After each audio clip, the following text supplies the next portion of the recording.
Opisyal ng inanunsyo na bahagi na ng bagong action drama teleserye ng JRB Creative Production ang veteranong aktor na si Baron Geisler. Makakasama niya sa proyekto ang ilan sa mga pinakamatitinding pangalan sa industriya, kabilang sina Richard Gutierrez, Bella Padilla at Gerald Anderson, na agad nagpaangat sa interes at pananabik ng publiko para sa nasabing serye. Kilala si Baron sa kanyang husay sa pagganap ng mabibigat at komplikadong karakter. Kaya naman inaasahang magdadala siya ng lalim at tindi sa takbo ng kwento.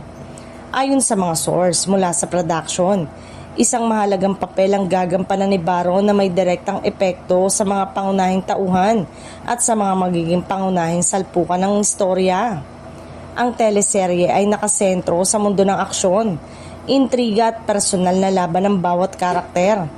Tampok dito ang mga intense na eksena, emosyonal na tunggalian at mga revelasyong tiyak na magpapanatili ng tensyon ng mga manonood gabi-gabi. Layunin ng production na maghatid ng mas mataas na antas ng aksyon at drama sa telebisyon. Para kay Baron, ang pagsali sa proyekto ay isa na namang patunay ng kanyang tuloy-tuloy na pagbabalik sa mga dekalibreng teleserye.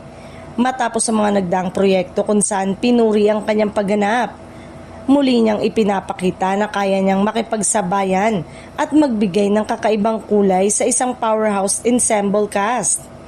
Habang patuloy na inilalabas sa mga detalye tungkol sa bagong serye, lalo namang tumitindi ang excitement ng mga tagahanga sa pagsasanib puwersa ni Gutierrez, Padilla at Anderson at sa pagpasok ni Baron Geisler sa cast.